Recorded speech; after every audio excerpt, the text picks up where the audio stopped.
ഇന്ന് ഞാൻ പറയാൻ ഉദ്ദേശിക്കുന്ന വിഷയം ഇപ്പോ വാർത്തകളിലൊക്കെ കണ്ടുവരുന്ന ഒരു പ്രധാന ന്യൂസാണ്. ഇന്നത്തെ വാർത്തകളിൽ പ്രധാന ന്യൂസ്, ഒരു സിനിമാ നടൻ ദിലീപ് കുറ്റക്കാരനല്ല എന്ന് കോടതി പറഞ്ഞു.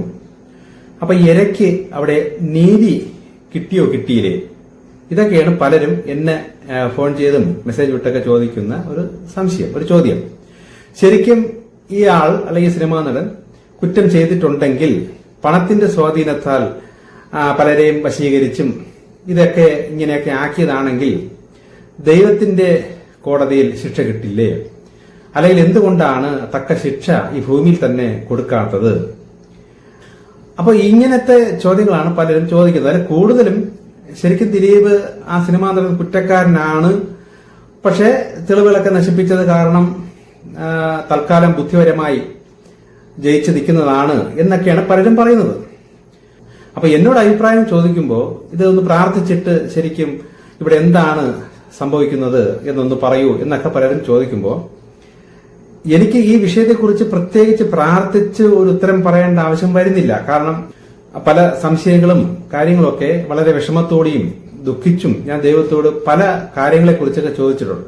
കാരണം എന്റെ അനുഭവത്തിലും എനിക്ക് ചുറ്റും കാണുന്നതും വെച്ചിട്ടൊക്കെ ഒരു കാലത്ത് വളരെ വിഷമിച്ച് ഞാൻ പല സംശയങ്ങൾ ചോദിച്ചപ്പോൾ എനിക്ക് കിട്ടിയ ഒരുപാട് കണക്കുകളുണ്ട്, ഒരുപാട് ഒരു ടാലി ആക്കുന്ന ചില വകുപ്പുകളാണ് എനിക്ക് ഉത്തരമായി കിട്ടിയത്. അതായത് നമ്മൾ ഈ രണ്ട് വ്യക്തിയെയാണ് നോക്കി നമ്മളിപ്പോ ഒന്ന് ഇര അല്ലെങ്കിൽ ഒന്ന് പ്രതി. അപ്പൊ ഇതില് ആർക്കാണ് നീതി? ദൈവം ഇവിടെ എന്തുകൊണ്ട് കറക്റ്റായിട്ട് നീതി ചെയ്യുന്നില്ല? ഇങ്ങനെയൊക്കെയാണ് പലരും ചിന്തിക്കുന്നത്. പക്ഷെ എനിക്ക് കിട്ടിയ ഉത്തരം ഇതൊരു വലിയൊരു നെറ്റ്വർക്കാണ്. ഈ നീതിന്യായ, ദൈവത്തിന്റെ നീതിന്യായ കോടതി എന്ന് പറയുന്ന ഒരു രീതി ഇത് ഭയങ്കരമായ ഒരു നെറ്റ്വർക്കിംഗ് സാധനമാണ്. നമുക്ക് ചിന്തിച്ചാൽ പോലും നമുക്ക് പ്രാന്തായി പോകും. ആ ഒരു ഭയങ്കര കാൽക്കുലേഷനാണ് എനിക്ക് കിട്ടിയത്. അതായത് ഈ കാര്യങ്ങൾ ചെയ്യുന്നത് അല്ലെങ്കിൽ നീതിന്യായവും ഈ കാര്യങ്ങളെല്ലാം ചെയ്തെടുക്കുന്നത് ഒരുപാട് അദൃശ്യ ശക്തികളാണ്. അവർക്ക് നമ്മളെ കണ്ടുടന്നേ, നമുക്ക് അവരെ കണ്ടുടന്നേ ഉള്ളൂ. നമ്മുടെ കൂടെയും നമുക്ക് ചുറ്റുമൊക്കെ ഇവരൊക്കെ ഉണ്ട്. ഇവരൊക്കെ പ്ലാൻ ചെയ്താണ് ഈ പല കാര്യങ്ങളും അങ്ങോട്ടും ഇങ്ങോട്ടും ചെയ്തുകൊണ്ടിരിക്കുന്നത്. ഇപ്പൊ നമ്മൾ ഈ 3 ഡയമെൻഷനിലുള്ള നമ്മുടെ ജീവിതം കഴിഞ്ഞ് നമ്മൾ അടുത്ത 4th ഡയമെൻഷനിലെ സൂക്ഷ്മതലത്തിലോട്ട് നമ്മുടെ ആത്മാവിന് ഒരു മോക്ഷം പോലെ അങ്ങോട്ടൊരു യാത്ര കിട്ടിയാൽ അപ്പോഴേ നമുക്ക് ഈ കണക്കും കാര്യങ്ങളെ കുറിച്ചുള്ള പഠനവും ഈ ജോലിയും ഒക്കെ വരുള്ളൂ. ഇപ്പൊ നമുക്ക് ആ ജോലിയൊന്നുമില്ല. കാര്യം ഭയങ്കരമായ ഒരു കാൽക്കുലേറ്റഡ് ജോലിയാണ് അത്. ആദ്യത്തെ ഡയമെൻഷനിൽ നിന്നും കൊണ്ട് അല്ലെങ്കിൽ മറ്റ് സൂക്ഷ്മതലത്തിൽ നിന്നും കൊണ്ട് അദൃശ്യ ശക്തികളായി നിന്നും കൊണ്ട് നമ്മുടെ ആത്മാവ് ദൈവത്തിന് വേണ്ടി അല്ലെങ്കിൽ മറ്റ് ശക്തികൾക്ക് വേണ്ടി ഈ അടുത്ത 3 ഡയമെൻഷനുള്ള മനുഷ്യർക്ക് വേണ്ടിയിട്ട് ചെയ്യുന്ന കുറെ ജോലികളുണ്ട്. അതിൽപ്പെട്ട ഒരു ജോലിയാണ് ഈ നെറ്റ്വർക്കായിട്ടുള്ള ഈ ഒരു കാൽക്കുലേഷൻ. അതെന്താണെന്ന് ഞാൻ പറഞ്ഞുതരാം. ഇപ്പൊ നമ്മളിപ്പോ കാണുന്ന ഈ സിനിമാ നടനെയും കാണുന്നു, ഈ പീഡനം അനുഭവിച്ചാൽ ഈ ഇരയും കാണുന്നു. ഓക്കെ, പക്ഷെ ഇവർ രണ്ടിലും അല്ല ഇത് ഒതുങ്ങുന്നത്. ഇപ്പൊ ഈ കഷ്ടം അനുഭവിച്ച വ്യക്തി, ഇവരെ കേസ് വിട്, ഏതെങ്കിലും ഒരു രീതിയിൽ കഷ്ടം അനുഭവിക്കുന്ന അല്ലെങ്കിൽ ഒരു പീഡനം അനുഭവിക്കുന്ന ഒരു വ്യക്തി മുൻ ജന്മത്തിലെ ചില കർമ്മഫലം കൊണ്ടായിരിക്കാം, ഈ ജന്മത്തിൽ തന്നെ ചെയ്ത പല തെറ്റുകൾ കൊണ്ടായിരിക്കാം. എന്താണെങ്കിലും ഈ കർമ്മഫലം അനുഭവിക്കുമ്പോൾ തന്നെ മനസ്സിലാക്കണം, അനുഭവിക്കുന്ന വ്യക്തി പോസിറ്റീവായിട്ടുള്ള ആത്മാവാണ്. ഇല്ലെങ്കിൽ ഈ ഭൂമിയിൽ വെച്ച് ഒരു അനുഭവം വരില്ല. എന്തൊക്കെ തെറ്റ് ചെയ്താലും എങ്ങനെ ചെയ്താലും സുഖിച്ചങ്ങ് ജീവിച്ചു പോകും.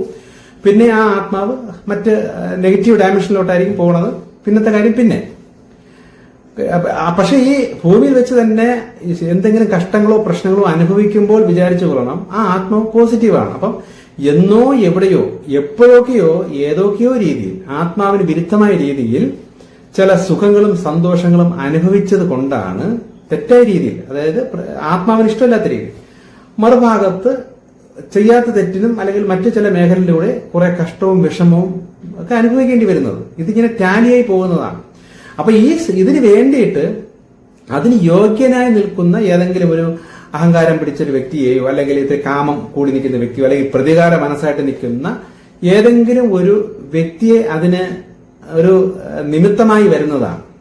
ഇതൊക്കെ ഈ അദൃശക്തികളാണ് പ്ലാൻ ചെയ്യുന്നത്. ആരെ നിമിത്തമാക്കണം, എപ്പോ ഇങ്ങനെ ഒരു പ്രക്രിയ നടക്കണം, ഇതൊക്കെ അവരുടെയും കൂടെ പ്ലാനാണ്. അപ്പൊ ഈ വ്യക്തിയിലൂടെ, കാരണം ഈ വ്യക്തി എന്തോ ഒരു കാര്യത്തിന് ഈ വ്യക്തിക്ക് അടുത്ത ചില കർമ്മഫലങ്ങൾ അനുഭവിക്കേണ്ട സമയമായി നിൽക്കുമ്പോഴാണ് ഈ വ്യക്തിയെ ഈ പീഡനം അനുഭവിക്കുന്ന വ്യക്തിയിലേക്ക് എത്തിച്ച് അങ്ങോട്ടൊരു ക്രൂര പ്രവൃത്തികൾ നടക്കുന്നത്. അപ്പൊ അനുഭവിക്കുന്ന വ്യക്തി അനുഭവിച്ചു, കഷ്ടം അനുഭവിച്ചു. പിന്നെ അതോടനുബന്ധിച്ചുള്ള ധനനഷ്ടവും കേസ് വഴക്ക് അതൊക്കെ ഈ വ്യക്തി അനുഭവിക്കുമ്പോൾ ഈ വ്യക്തിയുടെ ആത്മാവ് ശുദ്ധീകരിക്കപ്പെട്ടുകൊണ്ടിരിക്കുകയും പോസിറ്റീവ് ആയിക്കൊണ്ടേയിരിക്കുകയും ഒരു വശം നോക്കുമ്പോൾ, മറുവശത്ത് ചെയ്തു പ്രതി കുറ്റം ചെയ്തു, തൽക്കാലം ഒന്ന് സന്തോഷിച്ചു. പക്ഷെ കഥ കൊണ്ട് തിരിഞ്ഞു, കേസായി, വഴക്കായി, ധനനഷ്ടം, മാനഹാനം, പിന്നെ മാനസിക സംഘർഷം, വീട്ടിലെ പ്രശ്നം, ഇങ്ങനെയൊക്കെ വരുമ്പോ ഇവിടെയും കർമ്മഫലം അനുഭവിക്കുകയാണ്. അപ്പൊ ഈ വ്യക്തിയും പോസിറ്റീവാണ്. അപ്പം ആ വ്യക്തിയെയും ആ രീതിയിലൂടെ പോസിറ്റീവ് ആക്കിയെടുക്കുന്നു. ഏത് ഈ അനുഭവപ്പെട്ട വ്യക്തി. കുറ്റം ചെയ്ത പ്രതി, പുള്ളിക്കും കഷ്ടങ്ങളും പ്രശ്നങ്ങളും വരുമ്പോൾ വിചാരിച്ചോളണം പുള്ളിക്കും പോസിറ്റീവാണ്. ശരിക്കും പുള്ളി ഒരു നെഗറ്റീവ് വ്യക്തി ആയിരുന്നെങ്കിൽ ഇതൊന്നും പിടിക്കുകയില്ല, ചിലപ്പോൾ കേസ് വഴക്കാവേയില്ല. ഈ അനുഭവിക്കുന്ന വ്യക്തി അനുഭവിച്ചുകൊണ്ടങ്ങ് പോകും. ഈ വ്യക്തി ഞാൻ ഇത്രയും വലിയ ചെയ്തിട്ടും ഒരു പ്രശ്നമില്ലാതെ ഞാൻ രക്ഷപ്പെട്ടല്ലോ എന്നും അഹങ്കരിച്ച് സന്തോഷിച്ചിരിക്കുകയും ചെയ്യും. കാരണം നെഗറ്റീവ് ആണെങ്കിൽ ദൈവം നന്നാക്കാനൊന്നും പോകുന്നില്ല, കർമ്മഫലം ഇപ്പോൾ കൊടുക്കാനും പോകുന്നില്ല. കാരണം നരകം എന്ന് പറയുന്ന മറ്റു ഡയമെൻഷനിലിട്ട് ഒരുപാടിട്ട് കഷ്ടപ്പെടുത്തിയിട്ടായിരിക്കും പിന്നെ അടുത്ത ജന്മം കൊടുക്കാൻ ഉദ്ദേശിച്ചിരിക്കുന്നത്. പക്ഷെ ഈ ജന്മത്തിൽ തന്നെ കഷ്ടം വരുമ്പോൾ വിചാരിച്ചു കൊള്ളണം, ഈ ജന്മത്തിൽ തന്നെ മാക്സിമം ഈ ആത്മാവിനെയും ശുദ്ധീകരിച്ചെടുക്കേണ്ടതുണ്ട്. അതുകൊണ്ടാണ് ചെയ്ത കർമ്മത്തിന് തക്കമായിട്ടുള്ള കഷ്ടവും വിഷമവും ഒക്കെ വരുന്നത്. ഇത് നമ്മൾ ഈ രണ്ട് വ്യക്തിയാണ് ഇപ്പോൾ പറഞ്ഞത്. പക്ഷെ ഇതുകൊണ്ട് തീരുന്നില്ല. ഇതേപോലെ തന്നെ കർമ്മഫലം അനുഭവിക്കേണ്ട പലരും ഇവരുടെ കുടുംബത്തിലുള്ളവരായിരിക്കാം, ഇവരെ കൂടെ ജോലി ചെയ്യുന്നവരായിരിക്കാം, ഇവരെ ആശ്രയിച്ച് സിനിമയ്ക്ക് വേണ്ടിയൊക്കെ പണം മുടക്കിയവരെ, ഇവരൊക്കെ കർമ്മഫലങ്ങൾ അനുഭവിക്കുന്നു. ഇവർക്കൊക്കെ കഷ്ടങ്ങൾ മറ്റു പല രീതിയിൽ വന്നുകൊണ്ടിരിക്കുകയാണ്. അതിന്റെയോടൊപ്പം തന്നെ ഈ വ്യക്തികളുടെ കേസുകൾ ക്ലിയർ ചെയ്യാൻ അല്ലെങ്കിൽ തിരിമറി അട്ടിമറിയൊക്കെ ചെയ്യാമെന്ന രീതിയിൽ ഇടയിൽ നിന്ന് ഒരുപാട് പേര് ഇവരെയൊക്കെ പറ്റിച്ച് പണങ്ങൾ കൈപ്പറ്റുന്നു. അവർ അതുകൊണ്ട് സന്തോഷിക്കുന്നു, സുഖിക്കുന്നു. അപ്പോൾ കുറെ പേർക്ക് കുറെ നേട്ടവും കിട്ടുന്നുണ്ട്. അപ്പൊ ഈ വിഷയത്തിന് പുറത്ത് കുറെ പേര് ഇതോടനുബന്ധിച്ച് കഷ്ടങ്ങൾ, പീഡനങ്ങൾ അനുഭവിക്കുന്നുണ്ട്. വിഷമം, മാനസിക സംഘർഷം, ധനനഷ്ടമൊക്കെ പലർക്കും പല രീതിയിലുണ്ട്. അതൊക്കെ പ്ലാനിങ് ആണ്. ഇതെല്ലാം ആർക്കൊക്കെ വേണം, എങ്ങനെയൊക്കെ വേണം, ഏത് രീതിയിലേക്ക്, ഇതെല്ലാം മറ്റേ അതിർശക്തികൾ പ്ലാൻ ചെയ്താണ് ചെയ്തുകൊണ്ടിരിക്കുന്നത്. ഇതൊരു ഭയങ്കരമായ ഒരു നെറ്റ്വർക്ക് പ്ലാനിങ് ആണ്. അപ്പൊ ഒരു വശത്ത് ഇത് നടക്കുന്നു, മറുവശത്ത് ചിലർക്ക് ചില രീതിയിൽ ലോട്ടറി അടിച്ചതുപോലെ പെട്ടെന്ന് കുറെ ധനങ്ങൾ, കാശ് ഒക്കെ ഇവരിലൂടെയൊക്കെ അവരൊപ്പിക്കുന്നു. അപ്പൊ അവരൊപ്പിക്കുമ്പോൾ അവർ മനസ്സുകൊണ്ട് നിഗളിക്കുകയും ആ പണം കൊണ്ട് അവർ തെറ്റ് ചെയ്യുകയും അല്ലെങ്കിൽ അവരുടെ സ്വഭാവങ്ങൾ പിന്നെ പലരും ദൈവമേ ഒരു വഴിയില്ല, സാമ്പത്തികമായിട്ട് ഭയങ്കര ബുദ്ധിമുട്ടാൻ നിൽക്കുകയാണ്, എങ്ങനെയെങ്കിലും 4 കാശ് എങ്ങനെയെങ്കിലും കിട്ടണം എന്നൊക്കെ പ്രാർത്ഥിക്കുന്ന ചിലർക്കൊക്കെ ഇതിലൂടെ ഒരുപാട് ഗുണം കിട്ടും.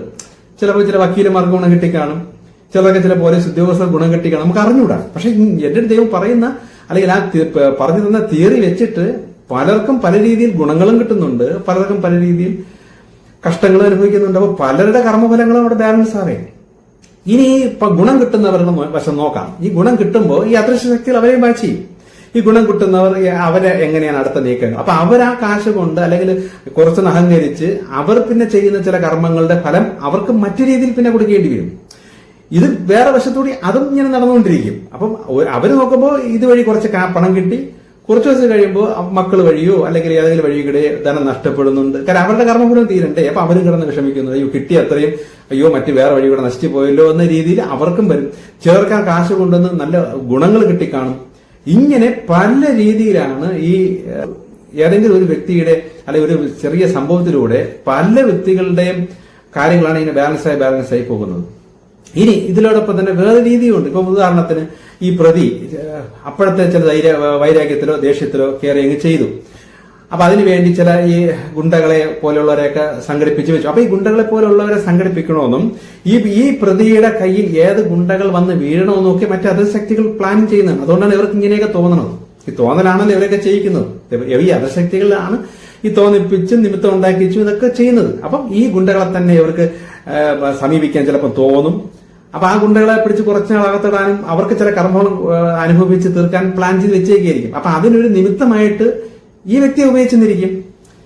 ഇങ്ങനെ കംപ്ലീറ്റ് തിരിച്ചും മറിച്ചും ചെയ്തു വരും. അതേപോലെ തന്നെ ചിലപ്പോൾ ഈ പ്രതി ചാടിക്കയറി ചെയ്തു പോയി, പിന്നീട് വിഷയങ്ങൾ ഇങ്ങനെ കൂടി വരുമ്പോ ഉള്ളുകൊണ്ട് ദൈവത്തോട് വിളിച്ച് മാനസാന്തരപ്പെടേണ്ട, എനിക്ക് പറ്റിപ്പോയി ദൈവമേ, എന്റെ അബദ്ധം പറ്റിപ്പോയി, എന്നെ എങ്ങനെ രക്ഷിക്കണേ പറഞ്ഞ് കരഞ്ഞ് ശക്തമായ രീതിയിൽ ദൈവത്തോട് കരഞ്ഞ് വിളിക്കുമ്പോൾ അവിടെ ഇളവും ചെയ്തു കൊടുക്കും. എന്നിട്ട് അടുത്ത ചാൻസ് നോക്കും. കാരണം മറ്റേ പ്രതിക്ക് അല്ലെങ്കിൽ ഈ ഇരയ്ക്ക് ഒരു കഷ്ടത്തിലൂടെ ഒരു ശുദ്ധീകരണം നടക്കാനായിരിക്കും ഈ വ്യക്തിയെ അപ്പോൾ ഉപയോഗിച്ചത്. അപ്പൊ ഒരു നിമിത്തം മാത്രമുള്ളൂ. എന്തുകൊണ്ട് ഈ വ്യക്തി ഉപയോഗിച്ചു? ഈ വ്യക്തി കുറച്ച് അഹങ്കാരവും അല്ലെങ്കിൽ വേറെ ഏതെങ്കിലും രീതിയിൽ കൂടെ മറ്റു വ്യക്തികളെ ദ്രോഹിച്ചതിന്റെ പേരിൽ പ്രാക്ക് അത് ഇതൊക്കെ ഈ വ്യക്തിയിൽ കാണും. അപ്പൊ ഈ വ്യക്തിയിൽ അല്ലെങ്കിൽ ഈ പ്രതിയിൽ ഉള്ളത് കൊണ്ടാണ് ഈ പ്രതിയെ കൊണ്ട് തന്നെ മറ്റേ ഒരു ക്രൂരകൃത്യത്തിലൂടെ മറ്റേ വ്യക്തിക്ക് അല്ലെങ്കിൽ ഇരയ്ക്ക് ഒരു അനുഭവം കിട്ടത്തക്ക രീതിയിൽ ഈ പ്രതിയെ ഉപയോഗിച്ചത്. പക്ഷെ ഈ പ്രതി പിന്നീട് മാനസാന്തരപ്പെടുകയും പശ്ചാത്തപിച്ച് കരഞ്ഞു വിളിക്കുമ്പോൾ ദൈവം ഇളവ് ചെയ്ത് കൊടുക്കുകയും ചെയ്യും. എന്നിട്ട് ഇനി ചാൻസ് നോക്കും, ഇനിയുള്ള ജീവിതത്തിൽ ശരിക്കും മാനസാന്തരപ്പെട്ടതുപോലെ നേരായ മാർഗത്തിൽ തന്നെയാണോ ജീവിക്കുന്നത്, അതോ ഇത്തിരി രക്ഷപ്പെട്ടല്ലോ എന്ന് വിചാരിച്ച് പിന്നെയും നിഗളനവും തെറ്റായ രീതിയിലും ജീവിതമുണ്ടോ എന്നൊക്കെ നോക്കിയിട്ട് പിന്നെയും തെറ്റിപ്പോകുന്നുണ്ടെങ്കിൽ ഇതും കൂടെ ചേർത്ത് ഒന്നിച്ച് വേറെ രീതിയിൽ കർമ്മഫലം അന്ന് അനുഭവിപ്പിച്ച് തീർക്കേണ്ടി വരും. അപ്പൊ ഇതെല്ലാം മറ്റ് അദൃശക്തികൾ പ്ലാൻ ചെയ്ത് വാച്ച് ചെയ്താണ്. നമ്മൾ വിചാരം നമ്മൾ മാത്രം, നമ്മളൊന്നും അല്ല, നമ്മളെല്ലാം ചിന്തിപ്പിച്ചും ചിന്തയിലൂടെ നമ്മളെ പ്രലോഭിപ്പിച്ചും ഓരോ നിമിത്തങ്ങൾ കൊണ്ടുവന്ന് നമ്മളെങ്ങനെ നയിച്ചുകൊണ്ട് പോണതാണ്. ഈ സത്യങ്ങളൊക്കെ മനസ്സിലാക്കുന്ന വ്യക്തികൾ അവനവന്റെ കർമ്മം എത്രത്തോളം പെർഫെക്റ്റ് ആക്കി മര്യാദയ്ക്ക് പോയാൽ ഭാഗ്യത്തിന് ഇങ്ങനെയുള്ള നിമിത്തങ്ങളൊന്നും വരൂല. ഇപ്പൊ തന്നെ ഒരു ആക്സിഡന്റ് പറ്റണമെങ്കിൽ തന്നെ ഒരാൾക്ക് ഒരു ആക്സിഡന്റ് പറ്റി 2 കാല് ഒടിഞ്ഞു അല്ലെ ഒടിയണം, ഇത് മറ്റേ ശക്തികളുടെ പ്ലാനിങ് ആണ്. ഇവൻ ചെയ്ത എന്തോ കർമ്മത്തിന്റെ ഫലമായിട്ട് ഒരു ആക്സിഡന്റിലൂടെ ഇവൻ അല്ലെങ്കിൽ വ്യക്തിക്ക് എന്തെങ്കിലും ഒരു അപകടം പറ്റണം. അപ്പൊ അതിനുവേണ്ടി യോഗ്യനായ മറ്റൊരു പാപിയെ അല്ലെങ്കിൽ മറ്റൊരു വ്യക്തിയെ അദൃശക്തികൾ പ്ലാൻ ചെയ്ത് വെക്കും. എന്നിട്ട് ഈ സമയത്ത് അവൻ രാവിലെ നടക്കാൻ പോണ സമയത്തായിരിക്കും ഈ ആക്സിഡന്റ് പറ്റുന്നത്. ചിലപ്പോൾ റോഡിന്റെ സൈഡ് ചേർന്ന് അല്ലെങ്കിൽ ആൾക്കാർക്ക് നടക്കുന്ന നടപ്പാതയിലായിരിക്കും വ്യക്തി നടക്കുന്നത്. പക്ഷെ എങ്കിലും ഈ സമയത്ത് ഈ കാലൊടിയണമല്ലോ, കർമ്മഫലം അങ്ങനെ തീരണമല്ലോ. പ്ലാൻ ചെയ്തിരിക്കുമ്പോൾ അതിന് യോഗ്യനായ മറ്റൊരു ബൈക്കുകാരനെയോ കാറുകാരനെയോ അദൃശക്തികൾ പ്ലാൻ ചെയ്യുമ്പോൾ ഇതിന് പറ്റിയ ഒരാളെ അങ്ങേരുടെ കർമ്മഫലം പ്ലാൻ ചെയ്ത് നോക്കിയിട്ട് ഒരാളെ തിരഞ്ഞെടുക്കും. അയാൾ ആ സമയത്ത് തന്നെ ഇവിടെ വരുന്നു, ആ സമയത്ത് തന്നെ ഈ വ്യക്തി നടക്കാൻ പോകുന്നു, ആക്സിഡന്റ് പറ്റുന്നു, കാലൊടിയുന്നു, അവൻ കർമ്മഫലം അനുഭവിക്കുന്നു. ഇവൻ പിന്നെ കേസും വഴക്കുമായിട്ട് മുന്നോട്ട് പോകും. ചിലപ്പം ഇൻഷുറൻസ് കാണൂല, ലൈസൻസ് കാണൂല. അപ്പം അതിന്റേതായ കഷ്ടങ്ങൾ പ്രശ്നങ്ങൾ ഈ വ്യക്തി. അപ്പൊ ഇതിനോടനുബന്ധിച്ച് ഈ വ്യക്തിയുടെ ഭാര്യയും മക്കളുണ്ടെങ്കിൽ അത് അവരനുഭവിക്കേണ്ടി വരും, മാതാപിതാക്കൾ അനുഭവിക്കേണ്ടി വരും. ഇങ്ങനെ അതേസമയം ഈ കാലൊടിഞ്ഞ വ്യക്തിയുടെ കുടുംബക്കാർ അനുഭവിക്കേണ്ടി വരും. അവനെ ആശ്രയിച്ചിരിക്കുന്ന ചിലപ്പം അവരുടെ ജോലി സ്ഥലത്തുള്ള അവർ ആകെ ടൈറ്റ് ആവും, പ്രശ്നത്തിലാവും. കാര്യം അവൻ എന്തെങ്കിലും ജോലി ചെയ്തുകൊണ്ടിരുന്ന ആളായിരിക്കും. അപ്പൊ ഇങ്ങനെ പല പല പല രീതികളിൽ ചെയിൻ പോലെയാണ് ഒരു സംഭവത്തിന് പുറത്ത് ചില കാര്യങ്ങൾ നടന്നുകൊണ്ടിരിക്കുന്നത്. അപ്പൊ ഇതില് ആർക്കാണ് നീതി എന്നൊക്കെ ചോദിച്ചാൽ ശരിക്കും പറഞ്ഞാൽ നമുക്ക് പ്രത്യേകിച്ച് ഉത്തരവില്ല.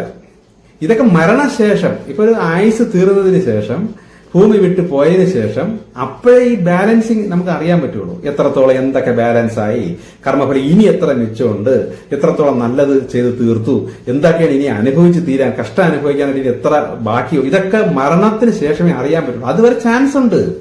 ഇതുകൊണ്ട് നീ കഥ തീരുന്നില്ല. കാരണം ഇപ്പൊ ഈ കേസ് വന്നു, വിധി വന്നു, ഇതുകൊണ്ട് ഈ കഥ തീരുന്നില്ല. ഇനി ആ വ്യക്തിയുടെ മനസ്സുമൊക്കെ മറ്റു അദൃശക്തികൾ വാച്ച് ചെയ്യും. ഏതൊക്കെ രീതിയിൽ പോകുന്നു, എങ്ങനെയൊക്കെ അഹങ്കാരം കാണിക്കുന്നു, അതോ പിന്നെയും മനസ്സുകൊണ്ട് തന്നെത്താൻ താഴ്ത്തി ശാന്തനായി നടക്കുന്നു. ഇതൊക്കെ വെച്ച് കഴിഞ്ഞാണ് ഈ അടുത്തത് ഈ മേൽക്കോടതി പോകുമ്പോഴുള്ള വിധിയെ ഇങ്ങനെ, ഇതൊക്കെ അടുത്ത ഈ വ്യക്തികളുടെയൊക്കെ മനസ്സ് നോക്കിയിട്ടാണ്. അതേസമയം ഏര കടന്ന് ഭയങ്കരമായ ദൈവത്തോട് കരഞ്ഞു വിളിക്കുകയാണ്, എനിക്ക് നീതി കിട്ടിയില്ല ദൈവമേ, എന്നോട് എന്ത് ഇങ്ങനെ സംഭവിച്ചെന്ന് പറഞ്ഞാൽ ഏരയുടെ വിഷമം അതിഭയങ്കരമായി കയറിയാൽ ഈ ആ അദൃശക്തികൾ ഈ പ്രതിയെ നോക്കും. അപ്പൊ പ്രതി ചിരിച്ചും കളിച്ചും മദ്യപിച്ച് എൻജോയ് ചെയ്തും അഹങ്കരിച്ചൊക്കെ നടക്കുന്നുണ്ടെങ്കിൽ കഥ കൊണ്ട് ഇനിയും തിരിഞ്ഞിരിക്കും. അതേസമയം ഈ പ്രതിയും ആകെ കഷ്ടം വിഷമിച്ചും ദുഃഖിച്ചും പറ്റിപ്പോയി ഇനി ആ ഒരിക്കലും ഇങ്ങനെ ഒരു മണ്ടത്തിലും കാണിക്കില്ല എന്ന് പറഞ്ഞുള്ള മനസ്സിൽ വിഷമിച്ചും ആണ് ഇനിയും പോകുന്നതെങ്കിൽ ചിലപ്പോൾ ഈ വീണ്ടും ഈ വ്യക്തി രക്ഷപ്പെട്ടെന്നിരിക്കും. കാരണം ഇതൊന്നും നമുക്ക് നേരത്തെ കൂട്ടി പറയാനൊന്നും പറ്റൂല. ഈ പണ്ടത്തെ കാലഘട്ടം അല്ല ഇപ്പോഴും. ഇപ്പൊ ഈ കാലം 2012 മുതൽ ന്യായമായ വിധിയും ശിക്ഷയും നടപ്പാക്കുന്ന കാലഘട്ടമായതുകൊണ്ട് ഒരു ചെസ് കളി പോലെ അങ്ങോട്ട് വെച്ചാൽ ഇങ്ങോട്ട് വെക്കും, ഇങ്ങോട്ട് വെച്ചാൽ അങ്ങോട്ട് വെക്കും. ഇങ്ങനെ സകലരുടെയും ഭാവി ഫുൾ ആ പ്ലാൻ ചെയ്താണ് ഇപ്പൊ പൊയ്ക്കൊണ്ടിരിക്കുന്നത്. കഴിഞ്ഞ കാലഘട്ടം അങ്ങനെയല്ല. ഇപ്പൊ ഒരാൾക്കൊരു ഗുണം വരുന്നുണ്ടെങ്കിൽ ഗുണവും കൊടുക്കും. കർമ്മഫലം എന്തെങ്കിലും അനുഭവിച്ച് തീർക്കാനുണ്ടെങ്കിൽ അത് അടുത്ത ജന്മത്തിൽ മതി എന്ന് പറഞ്ഞെങ്കിൽ വിട്ടേക്കും. എന്നിട്ട് ഈ ജന്മത്തിൽ ആരില്ലെങ്കിലൂടെ ഒരു പ്രവചനമൊക്കെ കൊടുത്ത് നാളെ നിനക്കൊരു വീട് കിട്ടും, അല്ലെങ്കിൽ ഒരു കാറ് കിട്ടും, അല്ലെങ്കിൽ നിനക്ക് ഭയങ്കരമായ ഉയർച്ച കാണുമെന്ന് ഏതെങ്കിലും വ്യക്തിയിലൂടെയൊക്കെ അങ്ങ് പറയിച്ചിട്ട് അതങ്ങ് കൊടുത്ത് അവന്റെ ഈ ജന്മത്തിൽ ഒരു തൃപ്തിപ്പെടുത്തി അങ്ങ് വിടുന്നൊരു കാലഘട്ടം ആയിരുന്നു മുമ്പൊക്കെ. പക്ഷെ ഇനി അങ്ങനെയല്ല. ഇനി അളന്ന് ഹരിച്ചും കുടിച്ച് ജന്മങ്ങളൊന്നും ഇനി ഇല്ല. ചുമ്മാ ആയിട്ട് നീട്ടി കൊടുക്കാൻ കഴിഞ്ഞു. ഒരു 300-350 വർഷത്തെ കളിയും കൂടെ ഉള്ളൂ ഇതിനകത്ത്. അപ്പൊ അതിനകത്ത് സത്യയുഗം പൂർണ്ണമായി വന്നിരിക്കണം. അപ്പൊ അതിനുള്ളിൽ പല ആത്മാക്കളെയും മാക്സിമം ഭൂമിയിൽ വിട്ട് തന്നെ ടാലി ചെയ്ത് പഠിപ്പിച്ച് റെഡിയാക്കി. അതാണ് ഈ പ്രകൃതി ഇപ്പൊ സ്ട്രിക്റ്റ് ആണ് എന്ന് ഞാൻ പല മെസ്സേജിലൂടെ പറയുന്നതിന്റെ കാരണം അതാണ്. നമുക്കൊന്നും മുൻവിധി ഇനി നാളെ ഇങ്ങനെയാണെന്ന് കറക്റ്റ് പറയാനൊന്നും പറ്റൂല. ഓരോ ദിവസവും നമ്മുടെ ചിന്താഗതി, നമ്മുടെ പ്രവൃത്തി, നമ്മുടെ പോക്കും അതൊക്കെ അനുസരിച്ച് അപ്പോഴപ്പോഴാണ് ഈ അദൃശ്യ ശക്തികൾ പ്ലാൻ ചെയ്ത് ഓരോ കാര്യങ്ങളും നമുക്ക് ചെയ്തുകൊണ്ടിരിക്കുന്നത്. അതിപ്പോ സ്ട്രിക്റ്റ് ആയിട്ടാണ് കാര്യങ്ങൾ പോകുന്നത്. ഒന്നും നമുക്ക് നാളത്തെക്കുറിച്ച് ഒന്നും ഭാവിയൊന്നും പ്രവചിക്കാൻ പറ്റുന്ന കണ്ടീഷൻ അല്ല.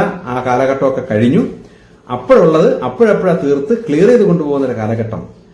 ഓക്കെ, ഇനി ചില കാര്യങ്ങളൊക്കെ അടുത്തത്.